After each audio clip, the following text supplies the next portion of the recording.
GSC Game Rules was recently hit with some pretty tough news, as in the reviews over on Steam have gone from very positive down to mixed, which is kind of wild to think because you would think after all these patches that GSC World has gone into, fixing over 5,000 bugs with the game, that it would actually improve the experience and people would be enjoying the game even more. But it seems like it's been on a slow decline ever since the initial wave of players. So why is it that players are becoming more frustrated with the game as it goes on after getting more patches and all these bug fixes? Well, if you want to know more, make sure you stay tuned throughout the whole video to understand all the details. Now, any longtime viewers of this channel might have seen I've been posting a lot more stuff about Stalker 2 because I've been recently playing through it, and currently I'm really enjoying the game. You can tell because I currently have almost 55 hours put into my playtime with Stalker 2, and yeah, it certainly has its issues, but it's still very fun. But I think we're going to dive into why so many people within the community have not been enjoying the game as much. Like I said at the top of this video, previous reviews were at very positive, for around 82% for the overall reviews,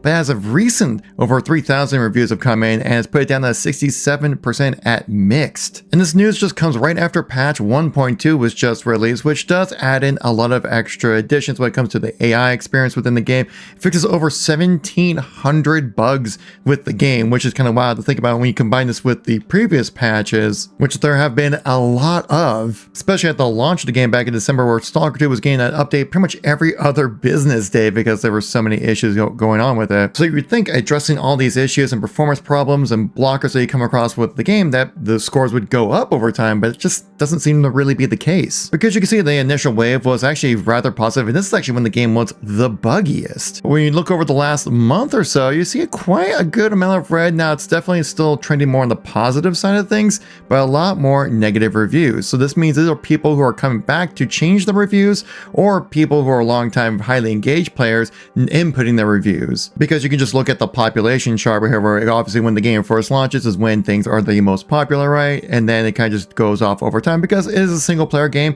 It just has that natural drop off, which is a very natural kind of thing we see within most populations within games. So what would cause people to go back to their Steam reviews to then change it? Well, it seems like a lot of people who've come across this game, at first they say that yeah, the game plays out well, it's fun, you know, really fresh experience for what we're currently gaining within the modern gaming industry. But the big thing is that people are noticing that the game gets a little less polished the more you get into it, especially the more mid and later game. Which I came across this post on Reddit, which I think really showcases like the later half of the game just feels really more empty and not as exciting as it does when it first comes out, because you can see right here, these are the listing of side missions that kind of has like that starting off really nice drawing to become like the horse meme kind of thing. Because when we click into the image, you can showcase you like these are the different areas and zones within Stalker 2, and this lesser zone is the first area you go into. The second zone area you go into through the game is into garbage, and then you can see after that it gets very more thinned out when it comes to side quest missions, as in basically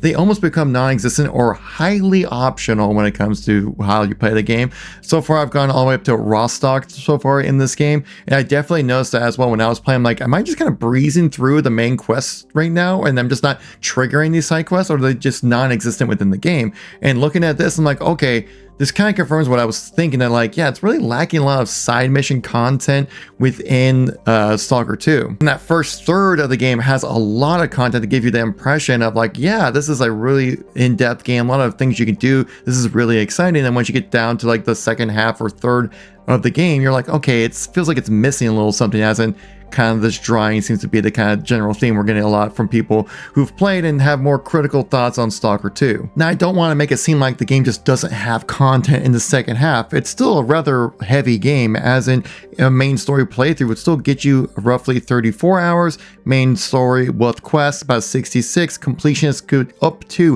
140 hours, so there's still a lot of time you can put into the game. Like I said earlier, I haven't finished the game yet, and I'm still 55 hours in, which I consider anything over 40 a good amount of time to play for a single player game. But there definitely is this feeling of when you get through those first couple zones, you're like, what happened to all the side quests that I was doing consistently and adding a lot of playtime and really enjoying and building up my character through these side quests? It just seems like it just kind of goes all into the main quest after like the first couple zones for the most part. And I see you guys in the comments whenever I post a Stalker video, they go, I'll wait until X comes into the game right now, either citing performance issues or A-Life or more things to be be done in the game. I'm assuming also when it comes to maybe like some DLC coming into the game, you probably have some more side quests, or might have a bit of a revival when it comes to this experience, very similar that we saw with like Cyberpunk 2077 once that DLC came out for Phantom Liberty, revitalized the game and made it into like one of the best RPG games ever played, to kind of show that like any game can be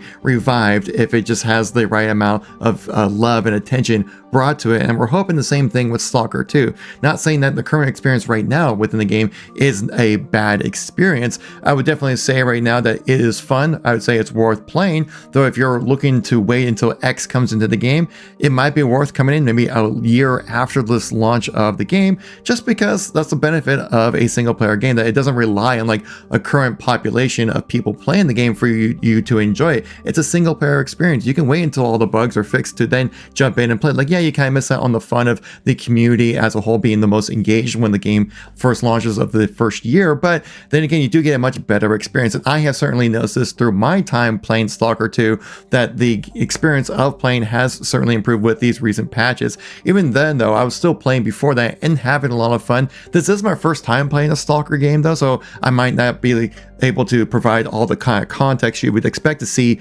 from a game that would have the name of Stalker attached to it, right? I see you guys all in the comments talking about, again, like with A-Life being a big issue, especially even at the launch of the game. I definitely noticed that the AI was not even like a good standard AI experience when it comes to a single player game, but with the recent patches providing some more life to the game to almost get to that A-Life level. And I talked about this in my previous video, where once that patch came in, which actually provided AI some pathing and some logic, the game did start to feel much more alive and the world being much more engaging, creating these unique experiences that you wouldn't have in any other situation, because that's just how the AI was acting within that moment of your play session, which is super unique and really is exciting when it comes to playing a game like Stalker 2, because having really intelligent AI, they're able to have their own type of tasks, and now recently they can actually upgrade themselves if they find dead bodies, or even revive their own friends. That just makes the world feel more alive, and going from these spaces we had to make like multiple kilometer walks from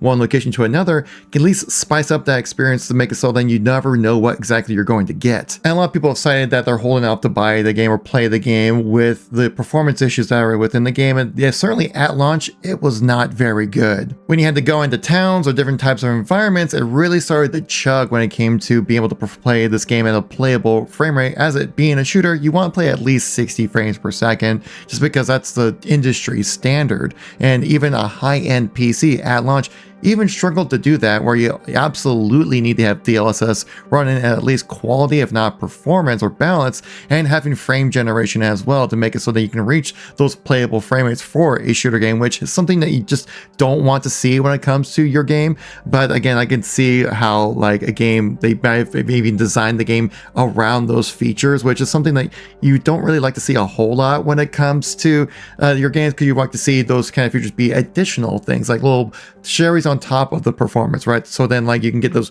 really high frame rates rather than playable frame rates, which a lot of people have cited that when it comes to utilizing things like DLSS and frame generation, specifically DLSS, that it will create like a bit of a blurry kind of image, right? Because it takes that like it lowers your resolution down to like a 720p and then upscales that to whatever resolution you want to play at, be it 1440p, 1080p, 4K, or something like that. So if you're hoping for the game to get patched into a certain state where like you wouldn't need frame gen or DLSS for that game, I would say you're probably gonna have to wait quite a bit longer. Like I said, I think this game is specifically designed with those features to be turned on, which do add a little bit of input latency, but not to the point where it's unplayable. Like I said, I've put 55 hours into this game so far and really enjoyed it, and can't wait to play through all of it to figure out how the ending plays out. And there's still absolutely a chance for this game to have a huge second wind, as we do know that when it came to the limited edition, that you do actually get a season pass, which has 2 story expansions for future DLCs. So